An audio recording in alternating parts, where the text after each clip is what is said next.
Problem number 13 कह रहा है the value of the integral this equals. इसका वैल्यू क्या है यह निकालने के लिए कह रहा है। आई इज इक्वल टू मान लेते हैं square, let I is equal to this एक number.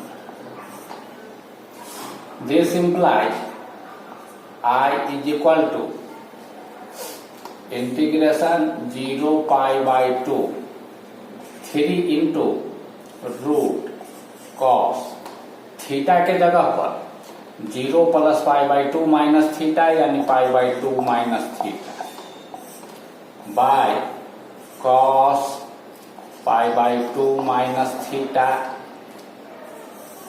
Plus sine pi by 2 minus theta power है 5 D theta. This implies I is equal to हो जाएगा 0 pi by 2 3 into root sine theta by root cos theta. Root cos theta नहीं, cos pi by 2 minus theta sine theta हो जाएगा। Root sine theta plus root cos theta power 5 D theta.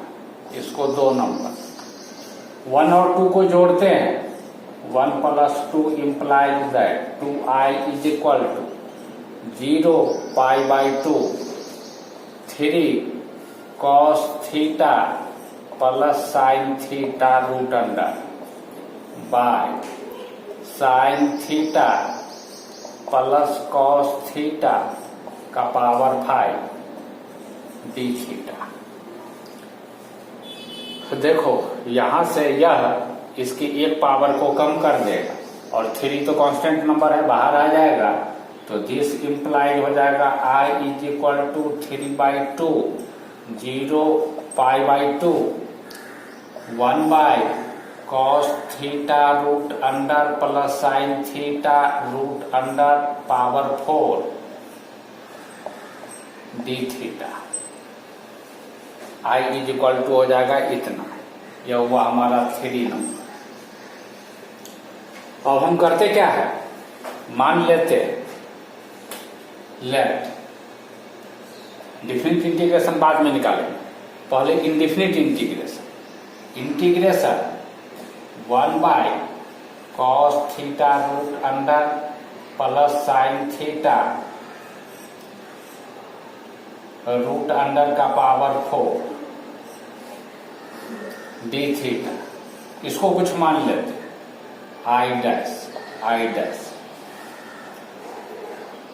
अब this is equal to this implies I dash is equal to ऊपर नीचे cos square theta से divide करते, तो ऊपर में डिवाइड कर लिखते हैं एक बार cos square theta by root cos theta plus root sine theta का power 4 by cos square theta D theta. Cos square theta से ऊपर नीचे divide. This implies I dash is equal to sec square theta by यह हो जाएगा 1 plus root tan theta power 4 D theta. Put करते हैं Z is equal to 1 plus tan theta का root theta के रेस्पेक्ट में डिफरेंशिएट डी थीटा का लिख दी। थीटा के रेस्पेक्ट में differentiate D Z by D theta is equal to इसका 0 इसका क्या 1 by 2 root tan theta into sec square theta. This implies D theta इधर ले जाते हैं और 2 रूट टेन थीटा इधर 2 root tan theta dz is equal to sec square theta d theta, और root tan theta z minus 1, यहाँ पर z minus 1, 2z minus 1 dz is equal to sec square theta d theta. इसमें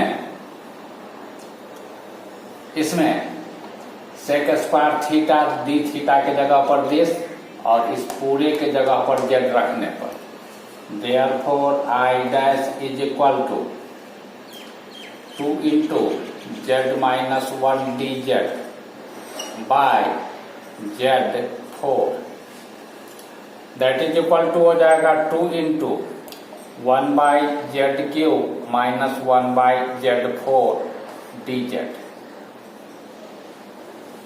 dz।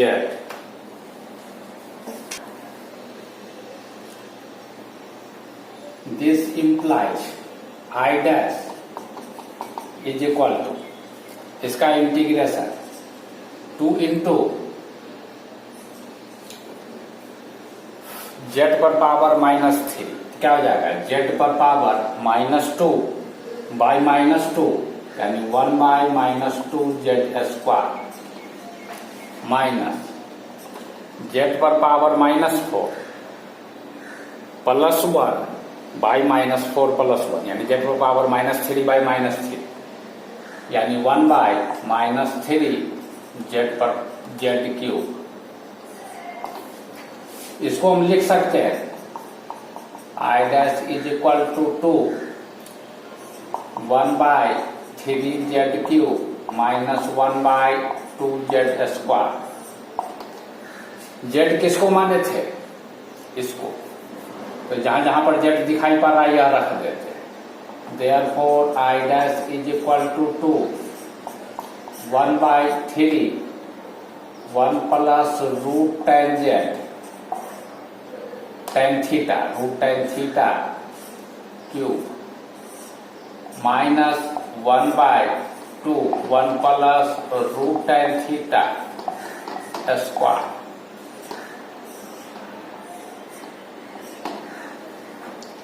I dash मिल गया this. इसको हम लिख सकते हैं I dash is equal tan theta का मतलब क्या है, sin theta by cos theta. sin theta by cos theta लिख करके जोड़ घटाव जब करेंगे तो यह ऐसा नजर आएगा, रूट cos थीटा डिनोमिनेटर में, उस पर पावर 3 यानी 3/2 cos 3/2 थीटा बाई 3 और root cos theta plus root sin theta का पावर 3 माइनस यहाँ पर रूट tan थीटा का स्क्वायर, तो 1/2 2 कट जाएगा यानी cos theta by 2 root cos theta plus root sin theta का स्क्वायर, इतना हो जाएगा। I dash is equal to this हो जाएगा।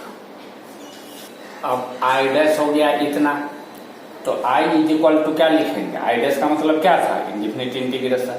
इस इंडिफिनिट इंटीग्रेशन का वैल्यू हम निकाल चुके हैं, तो अब I इज इक्वल टू क्या लिखेंगे, therefore I is equal to, यह जो इंडिफिनिट इंटीग्रेशन निकला हुआ है इसका लिमिट ले लेंगे 0 से π/2 और 3/2 से मल्टीप्लाई करेंगे, तो 3/2 इंटू 2, और यह चीज जो है cos 3/2 theta by 3 into root cos theta plus root sin theta power 3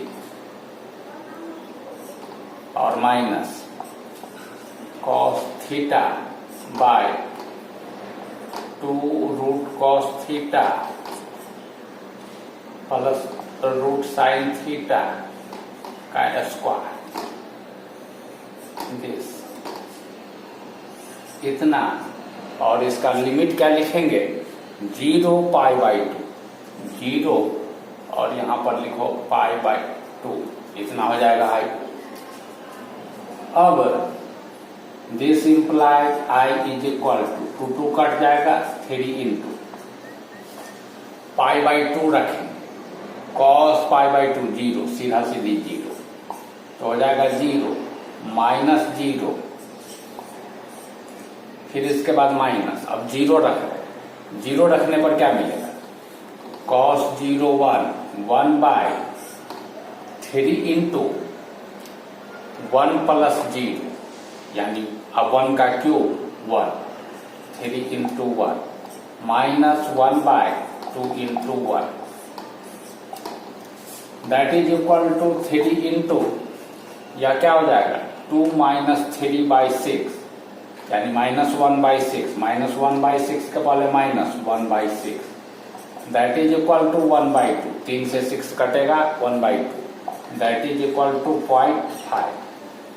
तो 13 का आंसर आया 0.5, आंसर दे रहा है 0.5, तो हो गया।